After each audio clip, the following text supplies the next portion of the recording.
Good evening, everyone. Welcome to a round for the weekend. As always, this program, this live show, is brought to you by Belly Up Sports. Go check out more articles, podcasts, live stream shows, and such on our Belly Up Sports podcast network, bellyupsports.com. Welcome. Welcome to March Madness, or as I call it, Smarch Madness. If you don't get the joke, just search for Smarch Madness and The Simpsons on Google. You'll find the reference.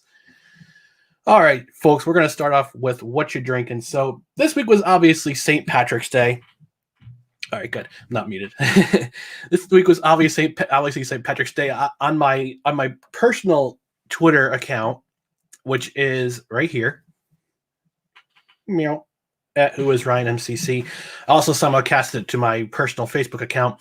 I did a live reading of the Confessions of Saint Patrick, and Saint Patrick is one of my favorite Christian figures in history, as I am a believer. So I figured, why not pay tribute to him by drinking some Guinness, which is another holy drink. I consider a holy drink because Charlotte Guinness was also a Christian, and I decided to figure, drink some Guinness, read some good confessions, and have a good time. So tonight, I'm actually going to make a half and half. So I'll make it with Guinness, obviously, because you have to, for a good half and half, you have to have Guinness. And Paddy's Irish Ale from Roareback Brewery, all the way in Rochester, New York. And again, as I mentioned before, my brother Jim, shout out to you, buddy. He brought back a whole bunch of beers last time he went out to Rochester. And one of them was, and some of them were from Roareback Brewing Company. It's one of his favorite breweries out there. I've never been out there to Rochester, so he brought me back a bunch of beers, and I'm happy to drink them. And I figure I might as well get the show going this week. Teach you how to make a half and half. Hopefully, I have one beer here, right there. So what we're gonna do. I'll put the camera down just a scotch. Don't mind my flabby body. All right, so let me go ahead and pour the Paddy's Irish Ale first. Get about half of that. All right. So there you go. It's a cream ale. I'm gonna put it. I figure I put it in an old school Guinness glass from the Guinness posters from way back when. All right, let's go ahead and get the Guinness. Oh, I already have a comment. Paddy's! Alex and Zach from Cannons and Tomahawks podcast. Thanks, guys. Thanks for the shout out here. Thanks for the comment, actually. All right, let me go ahead and pour in. What you want to do is have it upside down. Oh, that's why I got paper towels.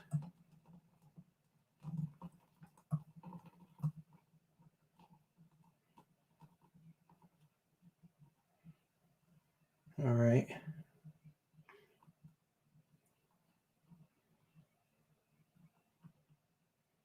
I'm probably doing this all wrong, and whichever this is bartenders out there screaming at their screen right now, going, "You're pouring it wrong! You're pouring it wrong!" Relax. I got this.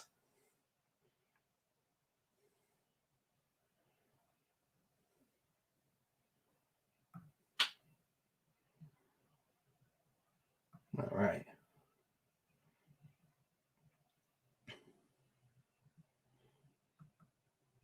It's actually working out pretty good.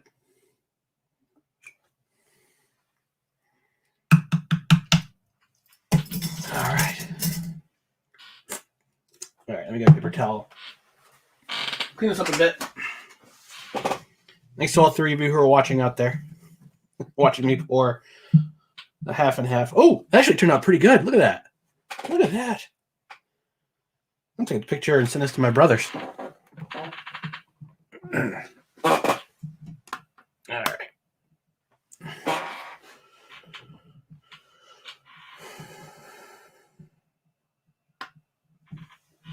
right, let me take a picture of this. Send it along to my brothers.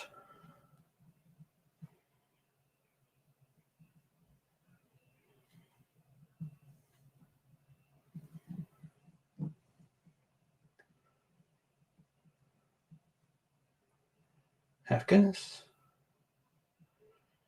Half Roar Bach Patties Irish Ale. All right. Okay. So that's what I'm drinking. Everyone, ooh, that looks really pretty. Look at how the Guinness sits, just sits right top of there. That's beautiful. All right. Cheers, everyone. We made it to the weekend. Heck of a week, but here we are.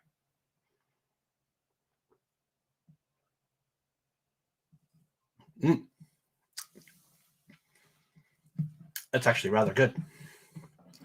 All right, let me center this laptop. Actually, center my camera more, actually. Yeah, 1 second. There we go. Okay. So you're wondering what I'm going to be talking about tonight. And one of the things we're going to first talk about is March Madness. Now, March Madness started today, and I had not paid attention to college basketball all year long. So, and actually I personified that in a tweet I sent out this morning on my Twitter account, and I'll show you what that looks like.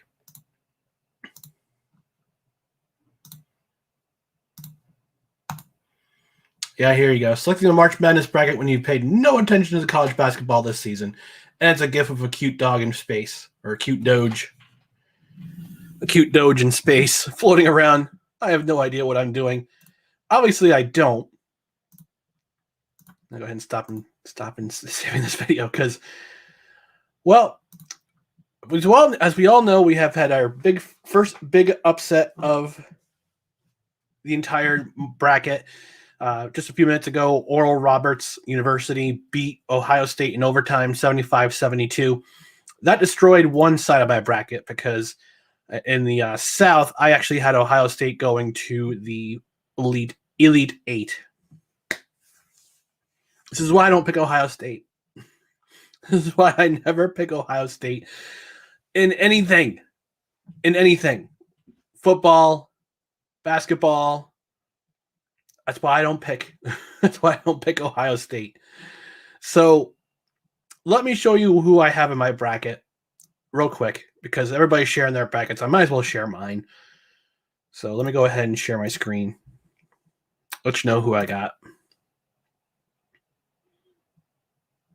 There we go. All right. So on the west side of the bracket, I've got Gonzaga. Here's my final four. Gonzaga, Alabama, Baylor, Illinois. So I got 3 1 seeds and 1 2 seed. Some of my upsets, I got Drake going to the Sweet 16. I've also got Georgetown going to the Sweet 16. I picked St. Bonaventure's to go to the Elite Eight, and I know I just have a feeling about them this year because again, this is a weird year. It's a pandemic year, and this is basketball in the bubble, so to speak, with the with these tournament brackets, these seedings. Another big upset, not a big upset, but I've got Liberty beating Oklahoma State tonight or tomorrow night. I'm not sure. Oh, they're playing right now, actually. So and Oklahoma State's up 4-2. So I got Liberty beating Oklahoma State. Oh, I've got my brothers arguing. One says black and tan. One says no, enjoy them separately. Well, guess what? Black and tan it is. But yeah, I don't have too many big upsets. I've got, like I said, I got Liberty as one of the 13 seeds advancing. I've got a 12 seed advancing all the way to the Sweet 16. Did I pick anybody else? I got picked Winthrop to beat Nova because I like to watch the world burn.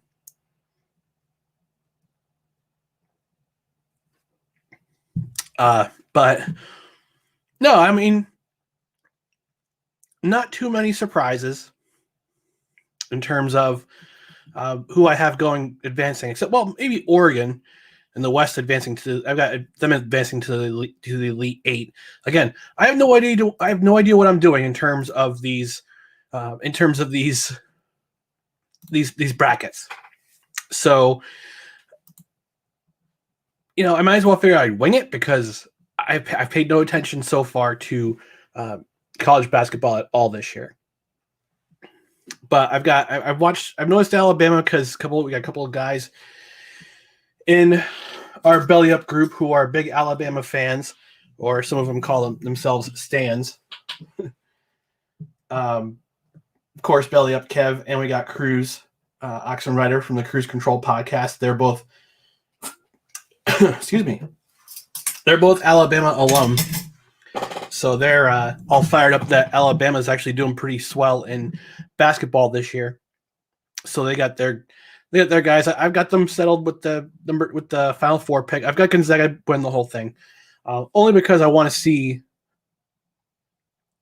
I would like to see a perfect season from somebody during my lifetime. Actually, since 1981, I guess counts with Indiana. But I would like to see another team go perfect the entire season and win the whole thing.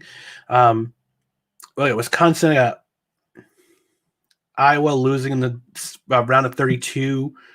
I was a good team. We had Fair McCaffrey. I was as a Albany guy. We had Fair McCaffrey as a head coach of Siena. He took Siena to a couple tournament appearances. Almost knocked off Louisville back in, I think, 2009.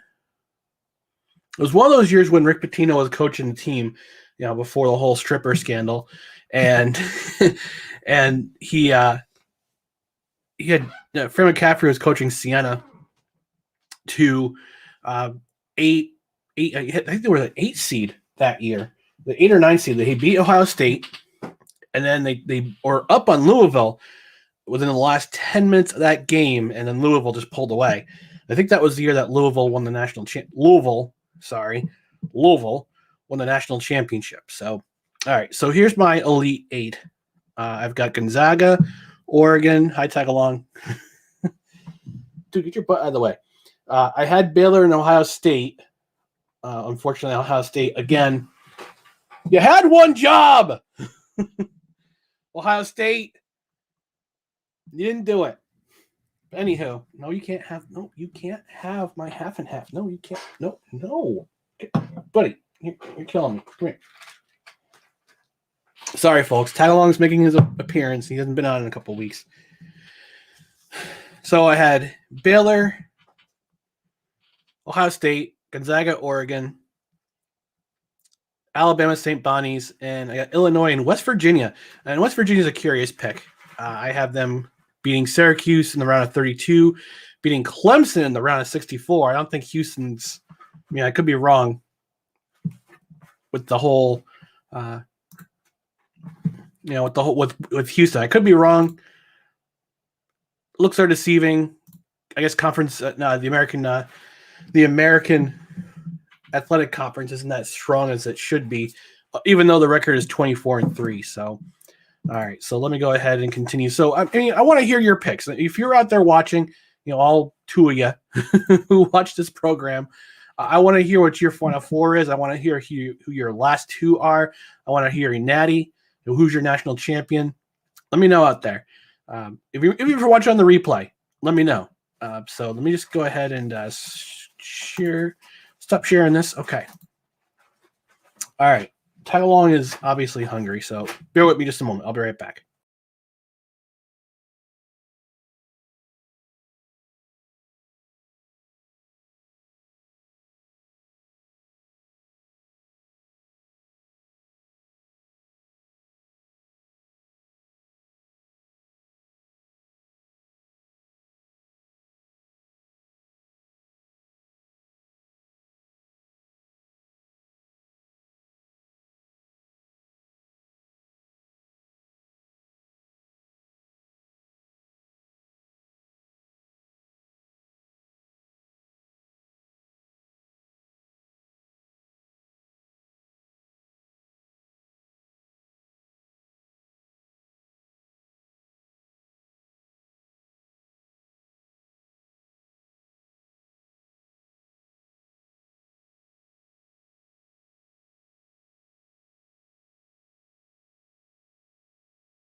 All right, sorry about that. Tagalog needed to be fed because he's a pain.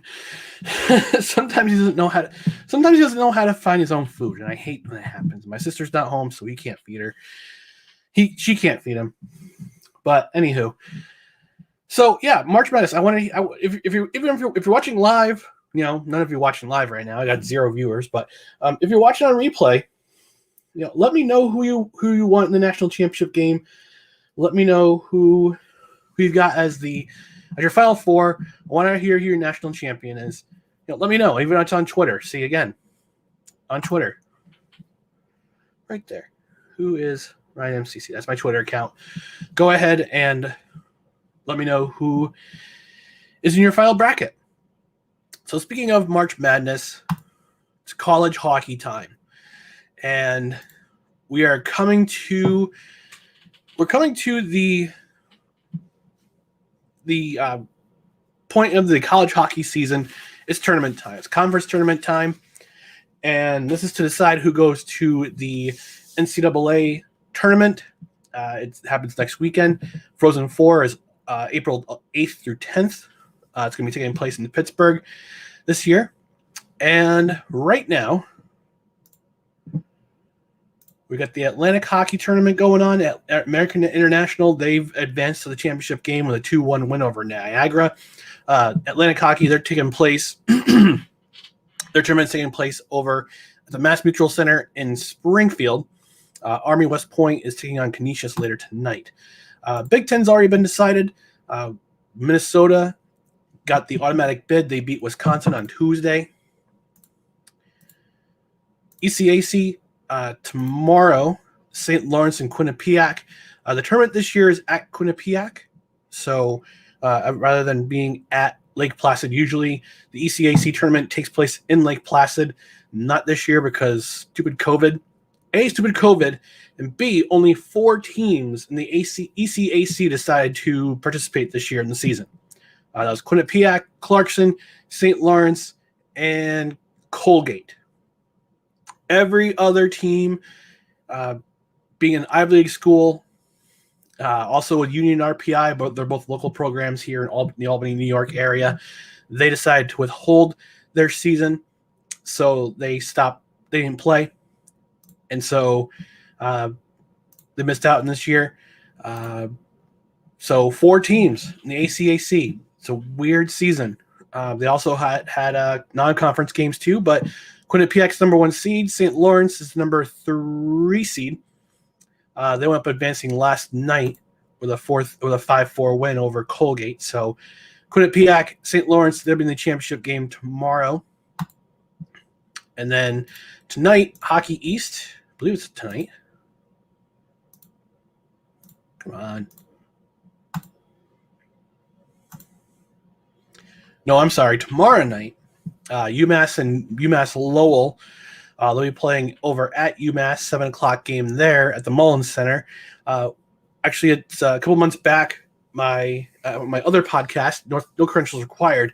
My former co-host Corey and I had the chance to interview Matt Murray, who is one of the top goaltenders in the NCAA. He plays for the UMass Minutemen. His team's advancing, so good on him. Congratulations to Matt. Hope you guys win the Hockey East championship. And then in the NCHC, North Dakota, they wound up winning that conference. WCHA, that's going on right now. Big upset. Northern Michigan, who was I believe it was the 7th seed, they wound up upsetting Minnesota State. Minnesota State was the number 1 seed in WCHA this past year. This year, they wound up winning the regular season. Hold on. I wrote an article about this yesterday on bellyupsports.com. Did a little bit of a tournament primer for college hockey. And let's see. So, 6th seed. So Northern Michigan was the 6th seed. They're now in the WCHA championship game that will take place tomorrow night. They will play the winner of Lake Superior State and Bemidji State. And Lake Superior State, the number 2 seed. Bemidji State, they are the number 4. So all that tournament action going on this weekend, tomorrow night and tonight. tonight and tomorrow night, excuse me. And that all leads up to Sunday, which is the selection Sunday for the NCAA tournament. Now, the women's Frozen Four, that wraps up tomorrow as Northeastern, who is number one overall seed, they are taking on Wisconsin. Now, Wisconsin's going for their fifth national championship in women's hockey, and Northeastern is going for their first. Northeastern Hockey East has never won a national title in women's hockey. That'll be pretty cool if they win the national championship tomorrow. They were the number one overall seed in the women's hockey tournament.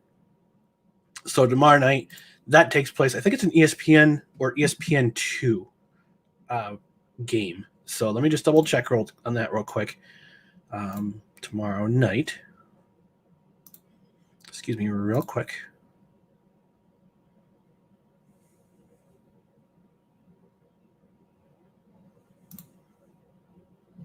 I'll take a quick sip of this.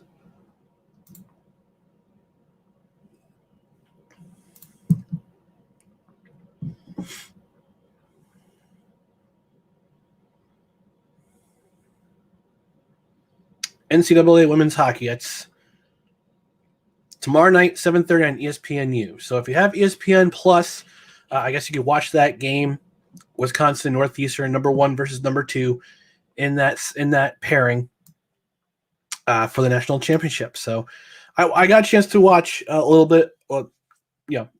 Most of the Northeastern Minnesota Duluth semifinal. That was a fun game. Minnesota Duluth. They went up 2-0, second period. I guess I saw a stat that Northeastern had not been trailing by more than 2 goals all season. Wound up coming back, tying the game in the third period. Then game went to overtime.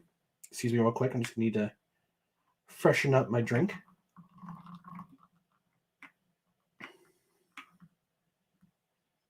It's a proper black and tan.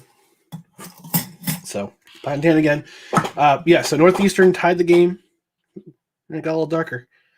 Yeah, that's what happens when you don't. See, this is why I need to use a spoon when you're making black and tans, or half and halves. Northeastern wound up tying the game. Game goes to overtime. Northeastern winds up winning the game.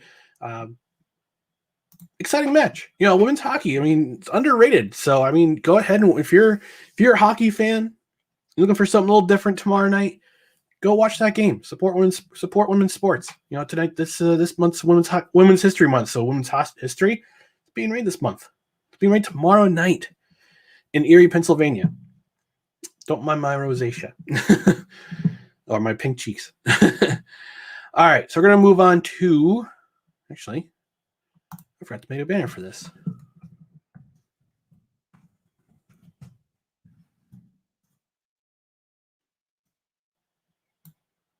All right, we're going to move on to NFL free agency. And NFL free agency period began this week.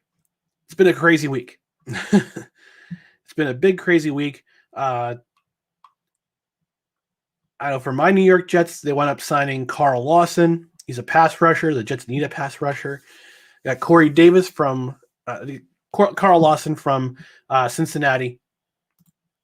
He's a guy who will help the Jets with their pass rush. 3 years, $45 million. Highest paid player. Basically, right now, he's the highest paid player on the team. And with the Jets getting Robert Saleh as their head coach, he's going to institute a 4-3 scheme. He's going to have Lawson at the edge, and he's going to be aside Quinn Williams, and it's going to be fun. It's going to be so much fun watching these guys together. Joe Douglas is not going to be. He's. Here's the thing. Unlike past New York Jets GMs, and I'm sorry if I'm boring you with the New York Jets talk, but the Jets are my favorite team. Unlike the past New York Jets, they've had they make big splashes in free agency. Oh, big splash, big signing, big New York headlines. Joe Douglas is doing things quietly to help improve the Jets.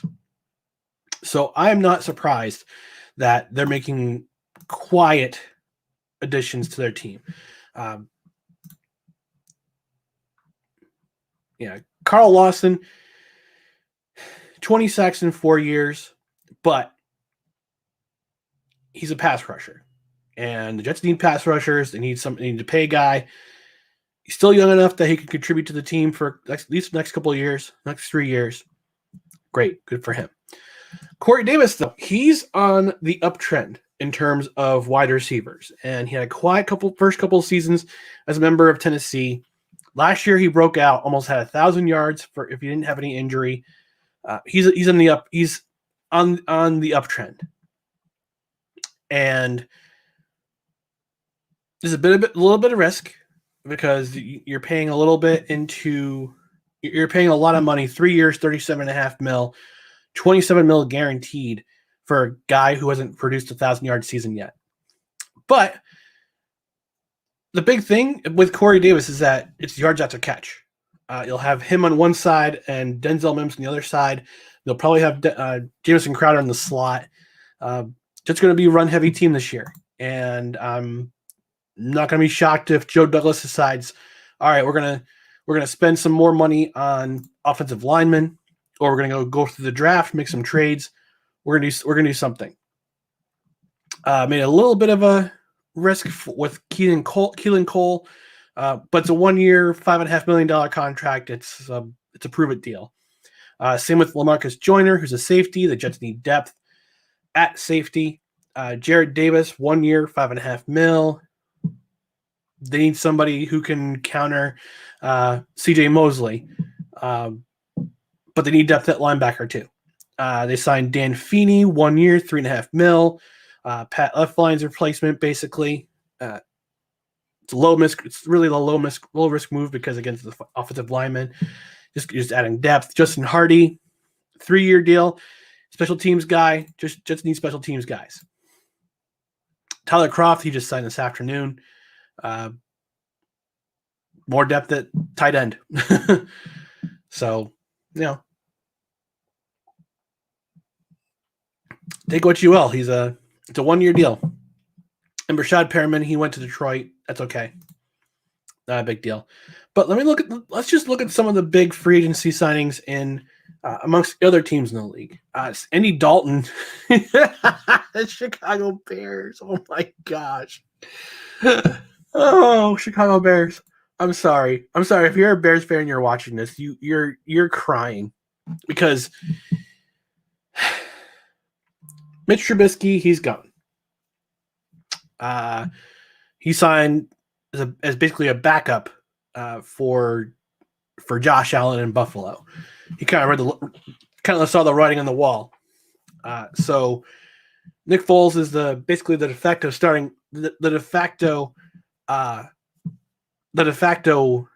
starting quarterback right now, and you need more depth. They figure, hey, we might be in the market for Russell Wilson. Russell Wilson might want to come to Chicago. What did the Bears do? They signed Andy Dalton. Now, I got nothing against Andy Dalton. He's had a solid career. In Cincinnati. Had some pretty good starts this year in Dallas. Came in where needed because Dak Prescott got hurt. Well, basically his ankle got turned inside out by the turf at AT&T Field. And he's a solid guy. I mean, he might compete in camp. We'll see about that. But it's not the elevated level that most Bears fans probably wanted. It's not the big name quarterback that the Bears wanted. So I can't explain what happened there, Bears fans. Tell me. Comment in the comment section. Comment in the replay. Let me know. All right, so keep on moving on. Younghoe Koo, excuse me. Gotta say it right. Younghoe Koo re-signed with Atlanta. Juju went back to the Steelers on a 1-year deal. Got offered more money by the Ravens and the Chiefs. He decided to stay in Pittsburgh. Can't fault him. New England, though. Now, let me make this clear. I'm not a Patriots fan by any means. I'm a Jets fan. I hate the Patriots. I hate the Bills. I hate the Dolphins. Everybody in my division, everybody else in my division, I've seen it succeed. In the 80s, it was the Dolphins. In the 90s, it was the Bills. The last 20 years, it's been the Patriots. The Jets, I'm hoping someday will dominate the division. But man, Patriots. The Patriots have been just active as anything this offseason in free agency. Now, I still have questions about them at quarterback. Cam Newton didn't have the greatest of seasons this year. Yeah, their backup, Jared Stidham. Questions about him. Now, will the Patriots make a trade? Make a play to make a trade to advance a couple spots in the draft order. According to Tankathon, you can look here at the draft order.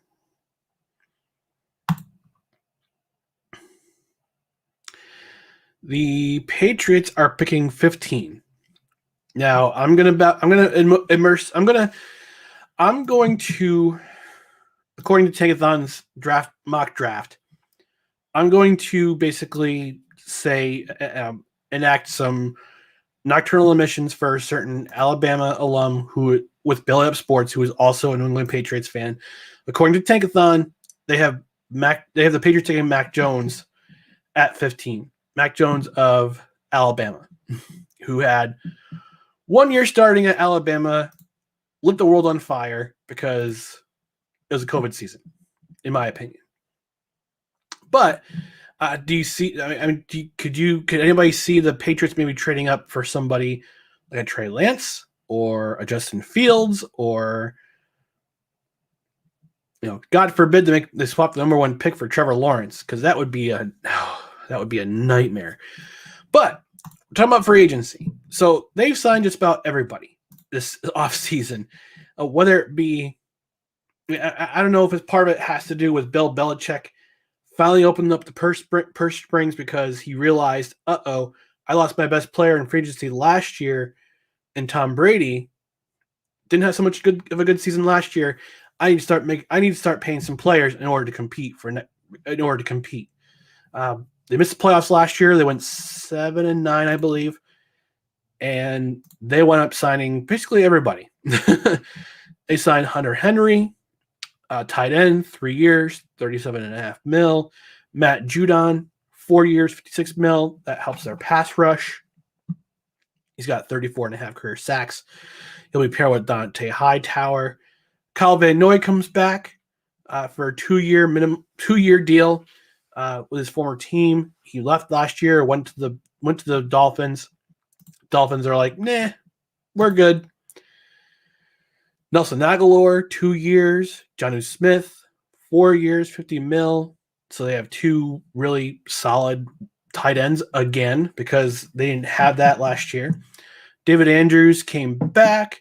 Montravis Adams, former Green Bay Packer, he comes to the team. Nick Folk, he got re-signed. Jalen Mills comes to the team from the Eagles. Kendrick Bourne, Davon Godchaux, former New England, Miami tackle. Ted Karras, he comes back to the team. Dietrich Wise. Henry Anderson, former New York Jet. Cam Newton, as we all know. Carl Davis, Justin Bethel. Cody Davis. Patriots been active.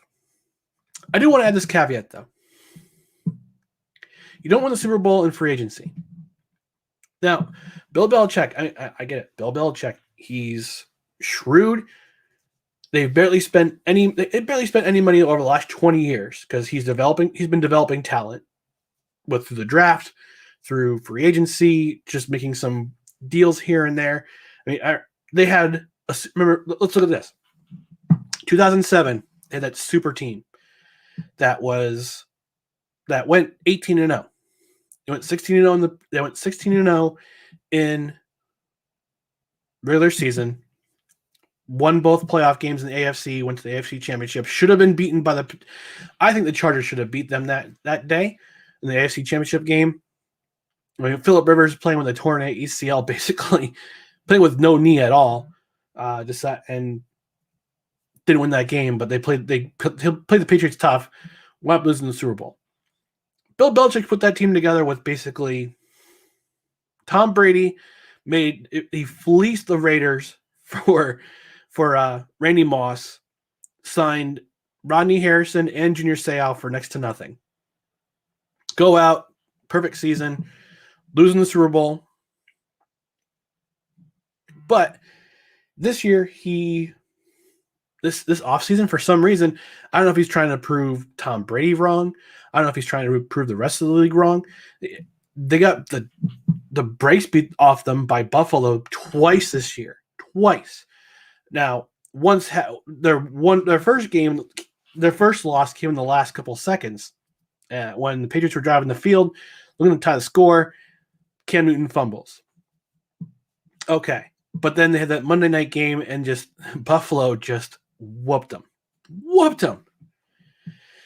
So I think Bill Belichick's out on a mission, and this is me as an objective fan who has seen Bill Belichick in his division for the last 3 decades, 2.5 decades, basically. And I think he's out to prove a lot of people wrong. He's out to prove to a lot of people that last year was a fluke. Last year was a fluke, and it's never going to happen again. Does that mean the Patriots win the AFC East again? No. I think Buffalo is way too good. They're way too talented. Sean McDermott's team. Sean McDermott is an excellent head coach.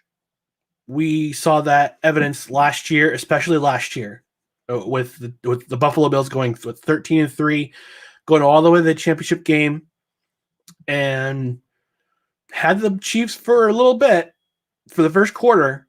They played the Chiefs tough, and then the rest of the game they just got run over. Well, not run over, but the Chiefs just sped away. So I think right now, if I were making predictions today about the AFC East, I would say Buffalo 1, New England 2, Miami a very close 3, and then my New York Jets. Only because the Jets are still rebuilding. Joe Douglas is still establishing an identity with the Jets. I think Brian Flores is an excellent head coach in Miami. Excuse me. I think that's what the head coach of Miami has needed for over the last 15 years. And that doesn't include Adam Gase's fluke of a 10-6 season when he first coached the Dolphins to a playoff spot, and then the last 2 terms couldn't get them near the playoffs. Couldn't get them within a whiff of the playoffs. But yeah, that's how I see the AFC East right now. Buffalo, New England, Miami right behind them, then the Jets. I think the Jets will sneak up on a lot of people over the next maybe year. Not this year. I think depending on how the schedule goes, how the NFL schedule makers make the schedule, the Jets probably go like 6-10, 7-9 in Robert Saleh's first season. But I could be wrong. I've been wrong in the past. I'm not afraid to admit my flaws. Not afraid to say I'm wrong. But anywho, NFL free agency is kind of wacky, especially with New England signing all those players. It's just been crazy. It's been really crazy. The Lions have had a pretty good free agency. Let me just see here. Romeo Okwara, he came back to the team. They signed Brashad Perriman, gives him some depth. Added Jamal Williams. They need a running back. They haven't had a proper running back since Barry Sanders left the team 20 plus years ago. Added Tyrell Williams. Added Josh Hill. Retained Jalen Reeves-Maybin. Tim Boyle was signed for quarterback depth because Jared Goff's going to be the starter. Looks like Chase Daniel is going to be on his way out. I don't know. This is not a Lions podcast. If you were looking for that, go to Detroit Lions on the Prowl by a couple of our guys with Belly Up. So check that out. Charles Davis, Randy Bullock came back to the team. Ooh, long snapper. No, you gotta have a proper long snapper. All right, so let me do a quick score update with ESPN. Let me just see how the Liberty Oklahoma State game's going. All right, Liberty up 20-19 in the first half. About 4.5 minutes left. Go Liberty. Go Liberty, make me look good. All right. Now, this is the sad thing. I mean, last week, no, I'm sorry, 2 weeks ago, I had my buddy CERN on, and we talked about the whole Deshaun Watson thing. This whole thing is really sad now with Deshaun Watson. Allegations of improprieties with him and women. I mean, oh my gosh. I mean, I'm just and again, these are just allegations. Due process has to be, we have to have due process. We have to let the facts come out. Now, I don't know if this is just a hit job by the Texans because they're mad at him for demanding a trade, or this thing just happened and we don't know that Deshaun Watson's character is being. Do we know is Deshaun Watson's character being violated? Basically violated, or is he? I mean, I hate to say it, but are things not what they seem in terms of people's character on and off the field? That's the sad part. I mean, we want to. That's the thing with professional athletes. I think celebrities overall, we put them on a pedestal. We say, "Oh, this is my role. This is not my role model, but this is my hero. This is my hero. This is my guy. You know, I want to be like him when I grow up, or this guy's such a great person." Off the field, they might be complete jerk or complete pervert or complete just all bad person. Like we didn't know about Michael Vick's thing with the pit bulls until it was revealed. Until somebody revealed that this was happening. I mean, I don't know the Deshaun Watson thing happening. I don't know. I mean, I don't know. I don't want to say anything bad about the guy because these things are still fresh. And no, you don't violate a woman's trust. You don't violate women. Period. But this is just nuts. Now, yeah, this is just crazy.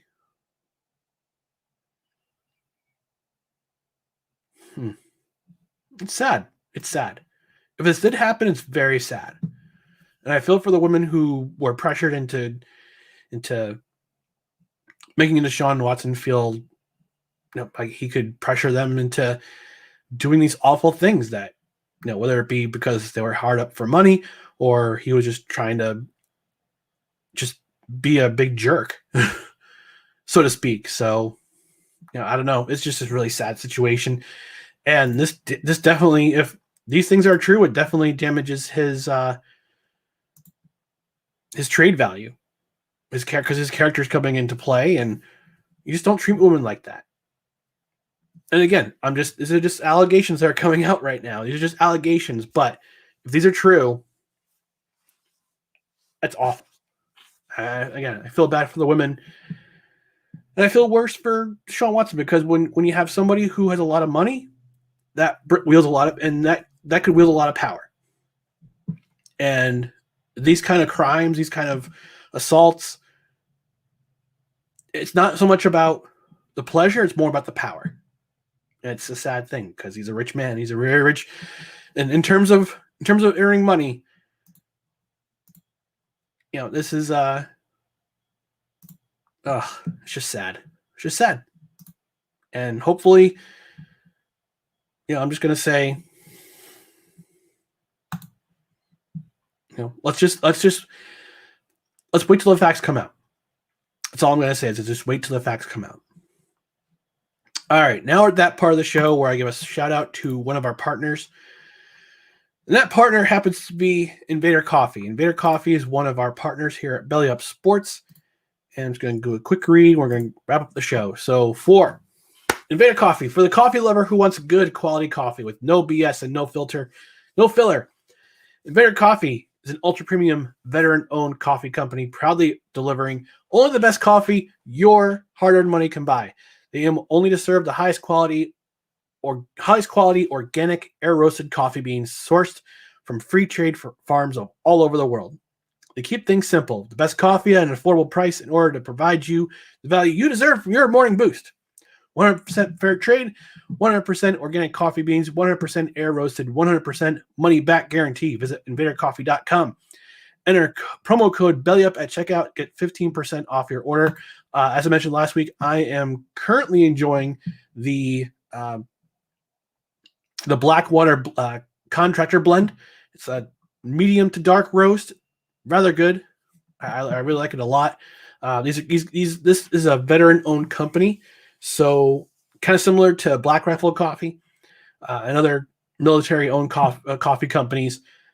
They do a lot of charity work on the side with veteran causes, and I'm on board with that because my dad's a veteran. My dad's a Vietnam era veteran. My cousin is a Iraq War veteran, Desert Storm veteran. And I know plenty of people who have also been in Afghanistan and who are also currently serving. So if you're currently serving, best to you. Thank you for serving. Thank you for being a part of thank you for being willing to serve our country. All right, folks. So that's going to wrap things up here at Around for the Weekend. Again, it's powered by Belly Up Sports right here.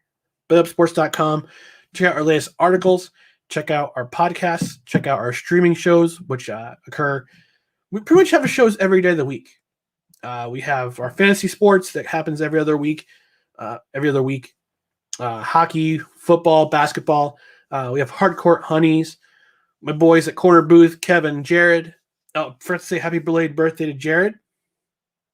Happy 21st birthday, buddy. I know he's not really 21, but just a joke. Hardcourt Honeys, they live stream twice a week. Corner Booth, they do every Thursday night around the same time, 6:30. MD's fantasy show. He had a big show this past week, the season premiere with the free agency. He also does fantasy stuff with our partners at Worldwide Sports Radio Network. So check out our stuff. Check out their stuff. Check out here every Friday at 6:30. If you're watching on the replay, thank you for joining me. I really do appreciate it. Thank you for watching. This is kind of a strung up. I didn't have a whole lot of time to prepare for the show today because it's been a really busy week this week at work. So I didn't have a whole lot of time to prepare. So, but I made it. We made it through another week. Thank you to those who are joining me live. None of you actually, but that's okay. If you're watching on replay, I really do appreciate it. Stay safe out there. Don't drink and drive. Enjoy the brackets. Enjoy the weekend of watching basketball. Again, I really do appreciate it. Appreciate you joining me, whether live on replay. Have a great weekend. Take care, everyone. And we'll see you at the seat at the booth of the. We'll see you at the pub. And again, this is the Happy Hour Sports Talk. Really appreciate you joining me. Cheers, everyone.